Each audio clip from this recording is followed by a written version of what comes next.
Olá, meus queridos, minhas queridas, que bom! Estamos aqui mais uma vez com o programa Ivan Martins aqui pela Astral TV. Sempre falando de arte, cultura, espiritualidade, coisas da vida, da minha, da sua, da vida de todos nós, não é? Espiritualidade, arte, cultura, estão tão conectadas quando nós entendemos que, primeiro, né, como eu sempre digo, nada sei, e nesse nada saber eu vou aprendendo um pouquinho todos os dias, ouvindo, né? E quem sabe, desaprendendo algumas coisas que já não valem mais a pena. E hoje, gente, eu trago um convidado, uma pessoa muito querida.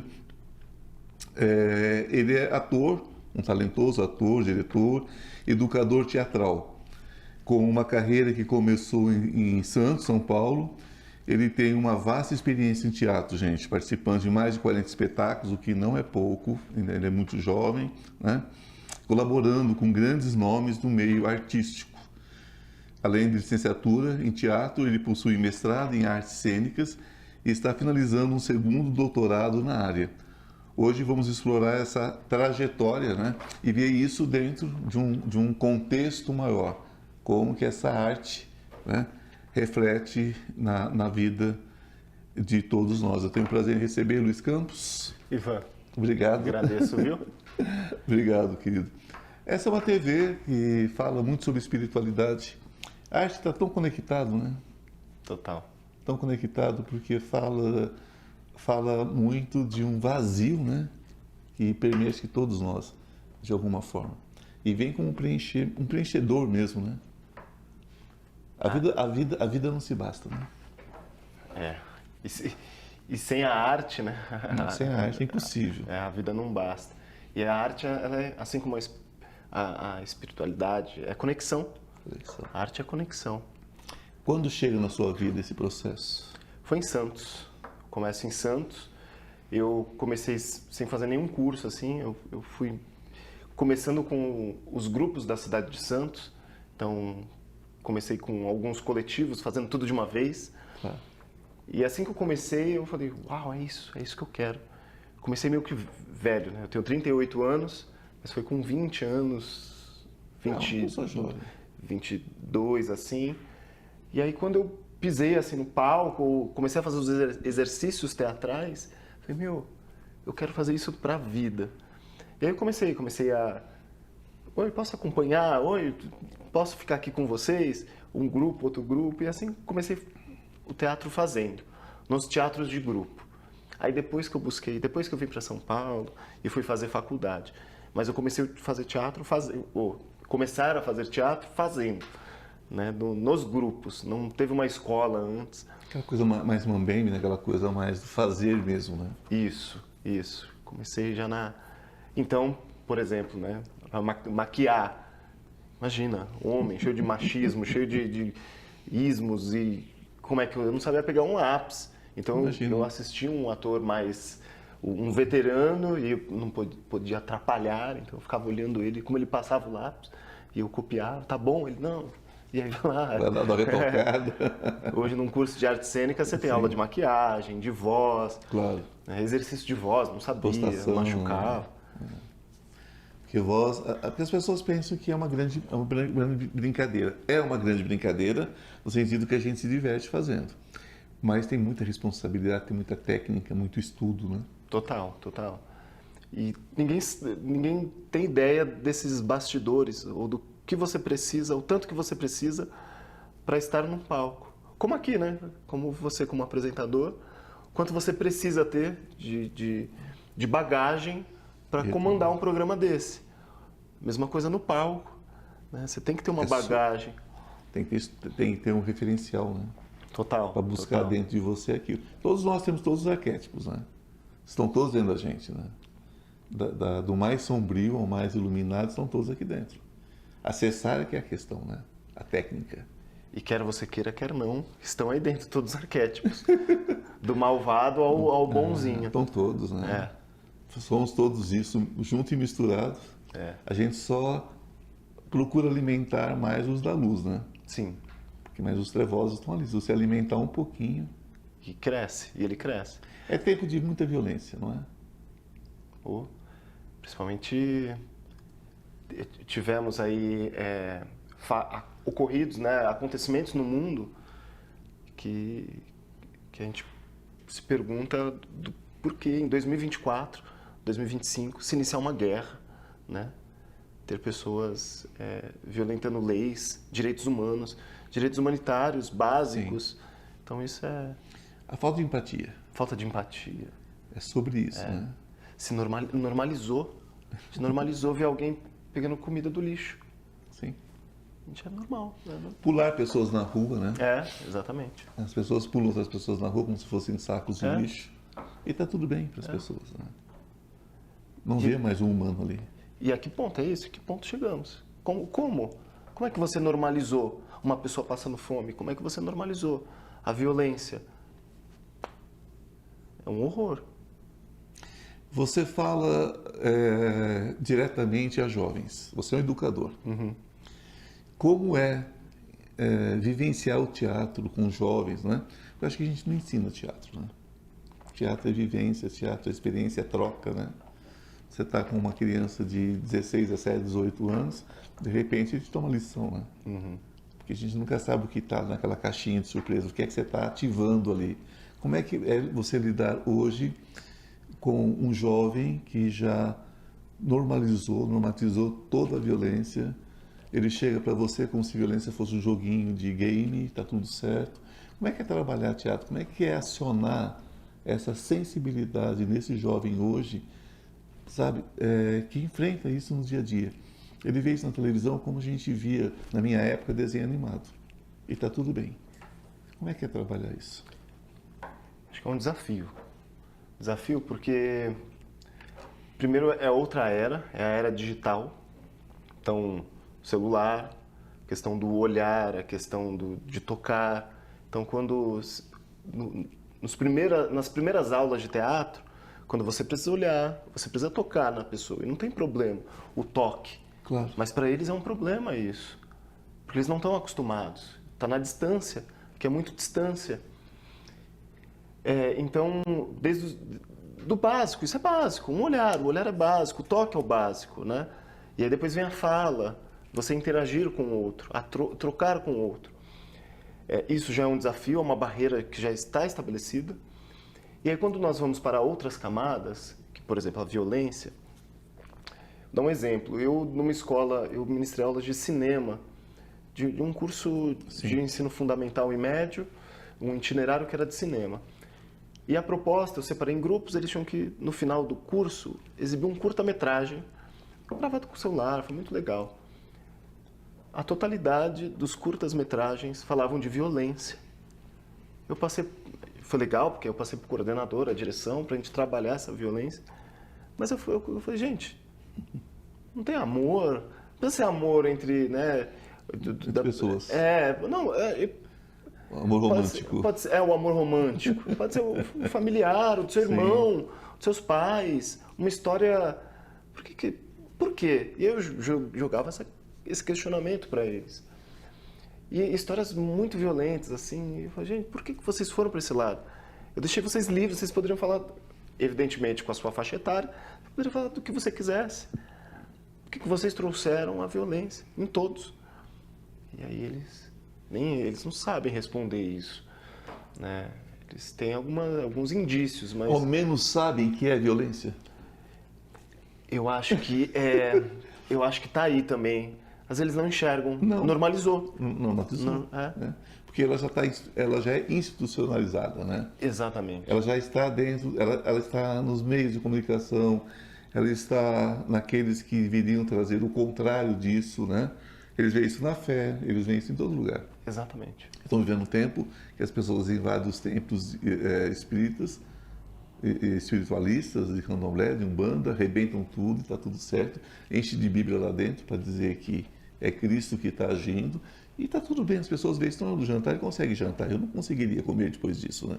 Não desceria nada da minha garganta. Mas está tudo bem, porque é uma questão institucional já. Assim como o racismo, assim como outras coisas. Será que esses jovens... quando eu te falei sobre a sensibilização desses jovens, é muito nesse sentido. Porque teatro é isso. Como ensinar teatro quando eles já tiveram os receptores de sensibilidade alterados, né? Porque me parece que queimaram esses receptores. Né? Parece que é um projeto. É um projeto. É um projeto de fabricar mentes que não pensam, Exato. mentes que só executam, que aceitam tudo que é imposto goela abaixo. Sim. E não questionam. E não questionam. Não questionam. Isso é um problema seríssimo. E aí eu acho que a arte vem nesse sentido.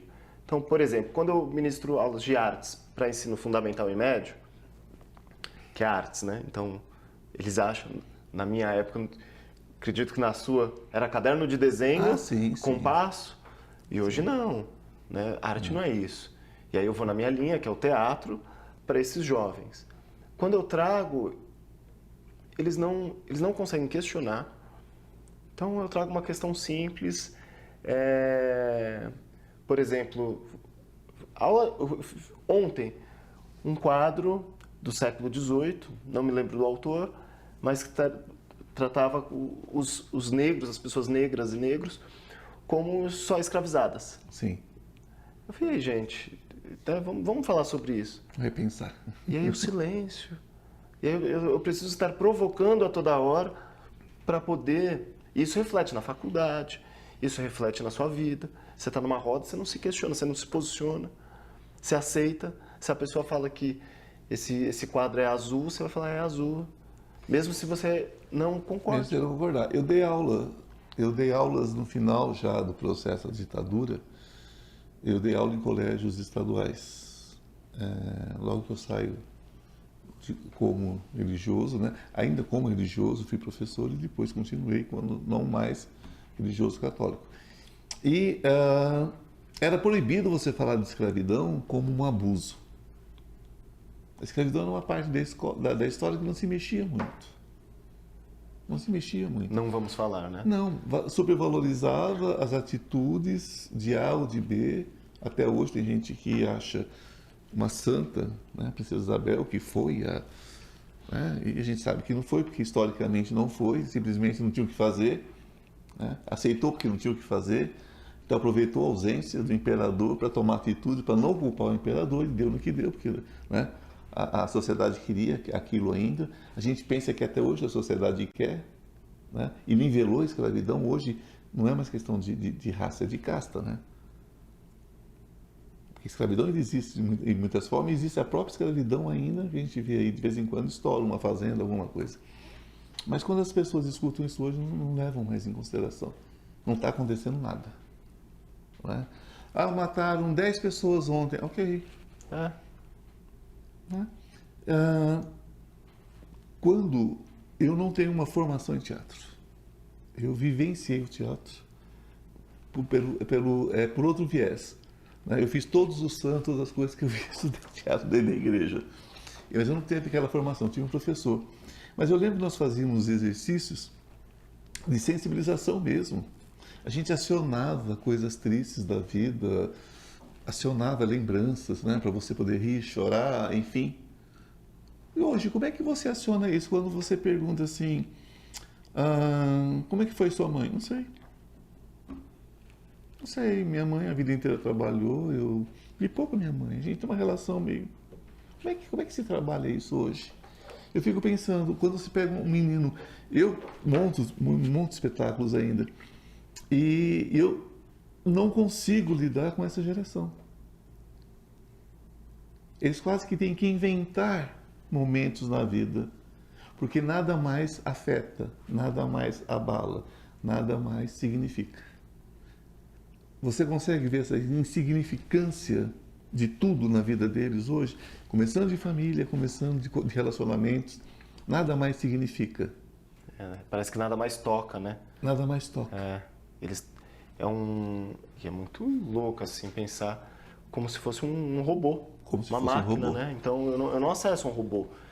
Eu não tenho como tocar. E é por isso que você vai contar pra gente daqui a pouquinho, depois do nosso pequeno intervalo, que eu tenho um recado para vocês agora, e ele vai nos contar sobre esse mecanicismo emocional, né, dentro de um assunto muito interessante, né, que é a visão, a percepção dele do militarismo. É isso ok? mesmo. Não saio daí até daqui a pouquinho. O Instituto Ivan Martins oferece uma oportunidade única para quem busca um espaço para videocast. Localizado em uma região privilegiada, próximo a estações de metrô, Anhangabaú e República, o estúdio conta com estacionamento integrado, facilitando o acesso para todos os nossos clientes. Nosso ambiente é acolhedor e projetado para que você se sinta à vontade durante as gravações. Aqui a voz do cliente é sempre ouvida, garantindo uma experiência personalizada e individualizada. Cada comunicador tem a possibilidade de utilizar o sistema de Chroma Key, permitindo a criação de fundos personalizados que refletem a sua marca e identidade. Além disso, estamos com equipamentos de alta qualidade, incluindo câmera 4K, iluminação perfeita e um sistema de som de última geração, assegurando que sua produção tenha a melhor imagem e áudio possíveis. Convidamos você a nos fazer uma visita e conhecer de perto todas as possibilidades que oferecemos. Venha fazer parte da produtora Ivan Martins e leve as suas produções a um novo patamar. Bom, estamos de volta com mais um pouquinho do Luiz Campos, né? Nosso tempo é tão curtinho, né, gente? Mas a gente já encerrou com esse assunto, agora vamos retomar. Quando eu falei que ele ia falar um pouquinho sobre, né, a vivência dele como militar e falar um pouquinho do que significou, como ele vivenciou esse militarismo. Como é que foi essa história, meu querido? Vamos lá. Bom, começa no alistamento, no jovem, venha se alistar, venha você que fez 18 anos, venha você ser um jovem da Marinha, do Exército, da Aeronáutica. Só que meu avô tinha sido militar, sim. Minha mãe falava disso, nossa, era um orgulho, assim, o pai dela militar. E o meu irmão mais velho, ele tinha sido da Marinha e depois ele entrou na Polícia Militar. Então também era um orgulho da minha mãe, chegar fardado, aquele... E aí quando eu terminei o ensino médio, estava terminando o ensino médio, eu não tinha nada, não tinha conhecido teatro, não tinha nada que eu falasse, nossa, me encantei. E o militarismo ficava ali, era uma paquera. Eu tinha visto o filme Top Gun. Ah, sim, com certeza. Achava que era o Tom Cruise e eu acho que eu vou pilotar avião. Vou para a aeronáutica, mas eu não tinha a menor noção de nada. Me alistei na aeronáutica, voluntário, eu quis, um monte de gente querendo, não, eu falei, eu quero. E servi aeronáutico, tempo obrigatório, e aí quando eu entrei, aí eu entendi como é que funcionavam os mecanismos. Primeiro, né, que para você ser piloto, você precisa ser oficial, a minha patente era como soldado, né, a patente mais baixa, assim, você começa como soldado. E, enfim, o tenente é um concurso público e tudo mais. É badeco ali, né? É badeco ali. E aí, comecei na aeronáutica. Ali eu passei por várias vivências que até então eu normalizei. Achei que era ok, é normal. Por exemplo, a formação ela é muito violenta de um militar. Violenta em todos os sentidos. Violência verbal... a violência física. Para você ter noção, quando eu entrei em 2005 na aeronáutica, em 2004, 2003, na base que eu trabalhava, os acampamentos tinham o chamado pau de arara, que foi usado na ditadura, para punir os militares dentro do acampamento. Então você era pego no acampamento, colocava um militar no pau de arara como punição. Então, veja. É um sadismo, né? Tem ali uma... E tinha acabado, mas assim, outras violências...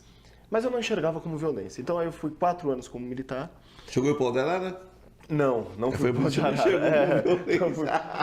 Mas tive outras coisas que eram... Por exemplo, quando você entra, você perde seu nome, é número, sim. Você é tratado como um número. Você... né, o período de formação que eles falam que é para te preparar como um homem...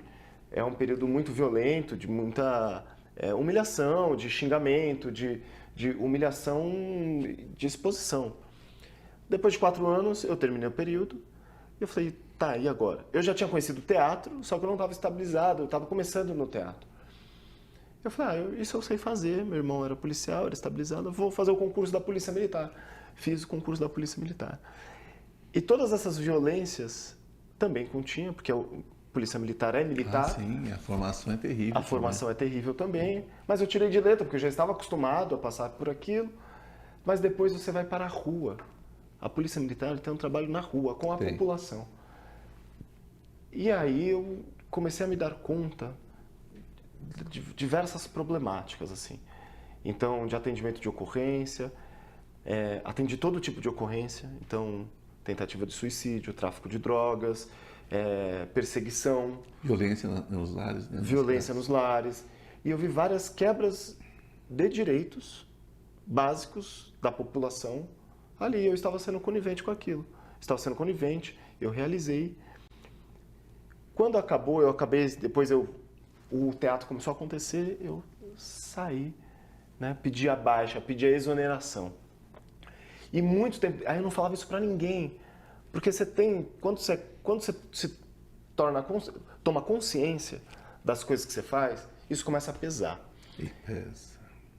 E aí eu colocava minha cabeça no travesseiro, as coisas que eu presenciei e fiz dentro da polícia, eu não me orgulhava, eu chorava.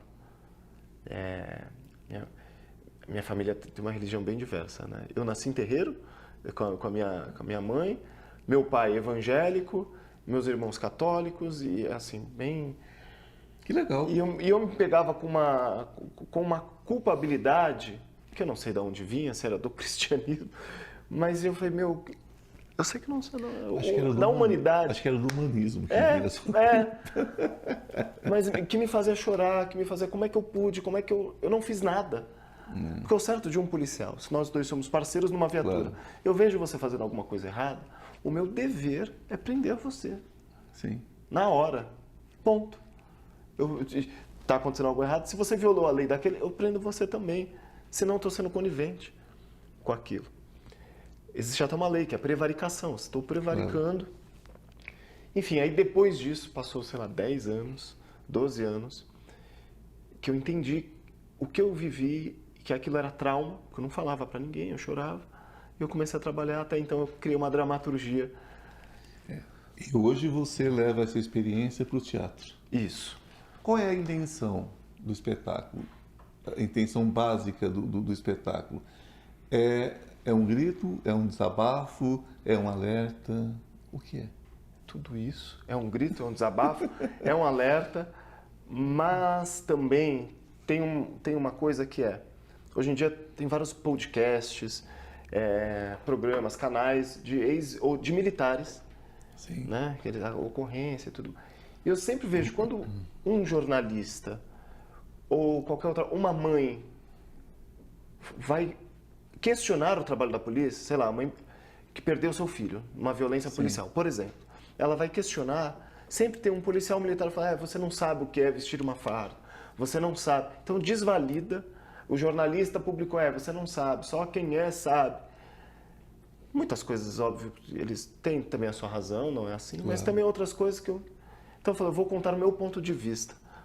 E aí eu comecei a contar as coisas que eu vivi, então a peça é as coisas que eu vivi lá dentro. Tudo, não tem nenhuma mentira, nada, tudo que eu vivi. E é muito difícil alguém me desvalidar, porque foram coisas que ninguém me falou. Falar a verdade incomoda, né? Exatamente. Cutucou muita gente. Cutucou muita gente. E, inclusive, o grupo se preocupava comigo em questão da minha vida. Claro, segurança. Então, segurança. Mas como eu não... Não citou nome. não sei, eu falo da instituição. Então, as ocorrências, eu cito ocorrências, as violações dos direitos humanos que eu vi, que eu fiz, mas também eu não cito nomes das pessoas que estavam comigo, nada disso. A gente realmente fica numa corda bamba, porque você faz parte de um mundo, você não pode consertar o mundo, porque cada um conserta a si mesmo, né? Conserta não, a gente está quebrado, mas cada um melhora a própria vida, que é a nossa obrigação aqui. E quando a gente tem que consertar a vida do outro, mostrar que o outro precisa fazer alguns ajustes, né? Que ninguém conserta ninguém, nem mesmo se conserta, você bate de frente com a comodidade, né, de cada um. O seu espetáculo está acontecendo onde? Então ele vai entrar em cartaz no dia 7 de março. Que delícia, daqui a pouco. No teatro, fica ali no Ipiranga, no teatro Casa de Teatro Maria José. É super fácil de chegar. Então, do dia 7 de março até o dia 30 de março, de sexta, sábado e domingo. Olha Sexta só. e sábado às 20 e domingo às 19 horas. E o melhor, Ivan, é gratuito. porque foi contemplado por uma lei. Olha só. Então você já pagou esse Isso espetáculo. é muito importante. Isso é muito importante. E acessa de que forma os ingressos? Tem a nossa página na Cia Los Puercos, tem no Instagram, se você jogar no Google tem a nossa página oficial, mas os ingressos são disponibilizados 1 hora antes. Então você chega no teatro, começa às 20, você chega às 19, 19h15, 19h20, você garante seu ingresso. Eu estarei lá. Quero ver, hein? Com certeza. Ai, que delícia. Luiz, que prazer ter você aqui. Gratidão. O prazer querido, foi meu, viu? né? Eu agradeço demais. Gratidão a todos vocês que nos acompanharam durante esse bate-papo. É aquela história de sempre. Vamos ouvir, né? Vamos analisar e depois falar. É sempre assim que funciona. Que a luz esteja com vocês. Namastê. O Deus que habita em mim, saúde o Deus que habita em você. Até semana que vem.